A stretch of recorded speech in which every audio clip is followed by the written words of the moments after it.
നല്ല രുചിയുള്ള മീൻകറി തയ്യാറാക്കിയാലോ? അതിന് വേണ്ടിയിട്ട് ആദ്യം തന്നെ കുടംപുളി വെള്ളത്തിലിട്ട് ഒരു സൈഡിലോട്ട് മാറ്റി വെക്കാം. അതിനുശേഷം ഒരു മൺചട്ടി എടുത്ത് അടുപ്പിൽ വെക്കാം. പിന്നീട് മൺചട്ടി ചൂടായതിനു ശേഷം കുറച്ച് വെളിച്ചെണ്ണ ഒഴിച്ചു കൊടുക്കാം.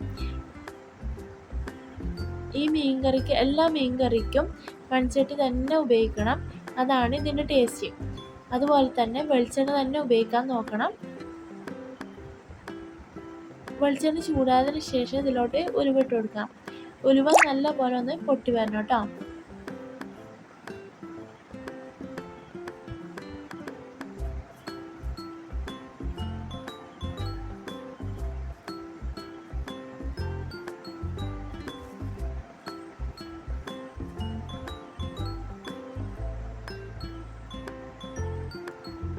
ഉലുവ എടുക്കുമ്പോൾ എപ്പോഴും ശ്രദ്ധിക്കണം, കുറച്ച് മാത്രമേ എടുത്തോളൂ.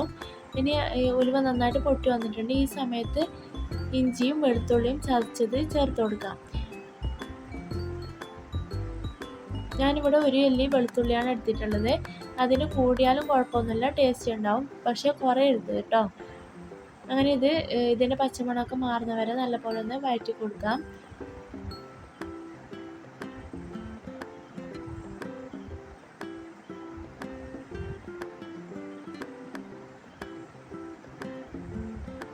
ഇനി ഇതിലോട്ട് ഞാനിവിടെ 4 ടേബിൾ സ്പൂൺ കാശ്മീരി ചില്ലി പൗഡറും 4 ടേബിൾ സ്പൂൺ മല്ലിപ്പൊടിയും 1/4 ടീസ്പൂൺ മഞ്ഞൾപ്പൊടിയും ഇവയെല്ലാം കൂടി കുറച്ച് വെള്ളം കൂടി ചേർത്തിട്ട് ഇളക്കി കൊടുത്തതാണ് കേട്ടോ. അത് ഇതിലോട്ട് ഇട്ട് ഇതിൻ്റെ പച്ചമണമൊക്കെ മാറുന്നവരെ ഒന്ന് വഴറ്റി കൊടുക്കാം. അതുപോലെ ശ്രദ്ധിക്കാനുള്ള കാര്യം എന്ന് വെച്ചാൽ ഞാനിവിടെ കാശ്മീരി ചില്ലി പൗഡർ ആയതുകൊണ്ടാണ് 4 ടേബിൾ സ്പൂൺ എടുത്തിട്ടുള്ളത്. അതുപോലെ എരിവുള്ള ചില്ലി പൗഡർ ആണെങ്കിൽ 4 ടേബിൾ സ്പൂൺ എടുക്കേണ്ട ആവശ്യമില്ല, 3-2 ടേബിൾ സ്പൂൺ എടുത്താൽ മതി. അതിനുശേഷം കുടംപുളി വെള്ളത്തിലിട്ടായിരുന്നല്ലോ, അതുകൂടി ചേർത്ത് കൊടുക്കാം. എന്നിട്ട് നല്ലപോലെ ഒന്ന് വഴറ്റി കൊടുക്കാം. ഇനി ഇതിനാവശ്യമായിട്ടുള്ള വെള്ളം കൂടി ചേർത്ത് കൊടുക്കാം.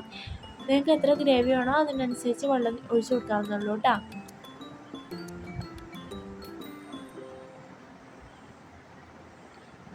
പിന്നെ ഈ കറിയുടെ പ്രത്യേകത എന്ന് വെച്ചാൽ ഇത് വറ്റി കഴിയുമ്പോൾ നല്ലൊരു ടേസ്റ്റ് വരുന്നു കേട്ടോ.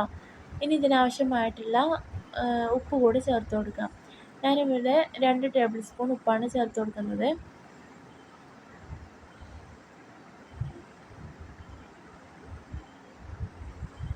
ഇനി ഇതിലോട്ട് ഒരു തണ്ട് കറിവേപ്പില കൂടി ചേർത്ത് കൊടുക്കാം.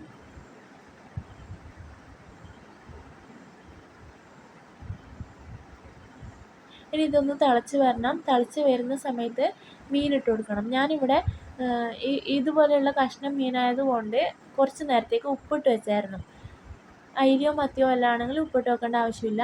ഇതുപോലത്തെ മീൻ വാങ്ങിക്കുകയാണെങ്കിൽ ഉപ്പിട്ട് വെക്കണം. കാരണം ഉപ്പിട്ട് വെച്ചാൽ ആ മീനിനൊക്കെ കുറച്ച് ഉപ്പ് പിടിക്കുള്ളൂ. പിന്നെ അതുപോലെ തന്നെ തിളച്ച് വന്നതിന് ശേഷം മാത്രമേ മീൻ ഇടാൻ പാടുള്ളൂ. അതിന് മുമ്പായിട്ട് മീൻ ഇട്ട് കൊടുക്കരുത് കേട്ടോ.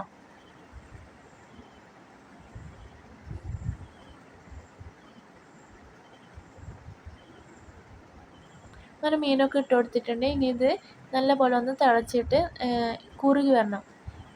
ഇപ്പം നല്ലോണം ചാറുണ്ടല്ലോ, അതിനൊന്ന് വറ്റി വരണം. അപ്പോഴാണ് ഇതിൻ്റെ ടേസ്റ്റ് വരുന്നത്.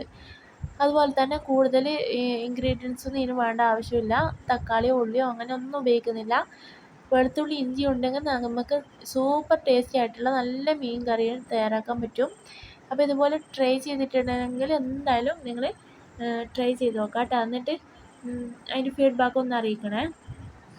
അതുപോലെ തന്നെ എൻ്റെ ചാനൽ ഇതുവരെ സബ്സ്ക്രൈബ് ചെയ്യാത്തവരുണ്ടെങ്കിൽ ഒന്ന് സബ്സ്ക്രൈബ് ചെയ്യുക, പിന്നെ ലൈക്ക് ചെയ്യുക.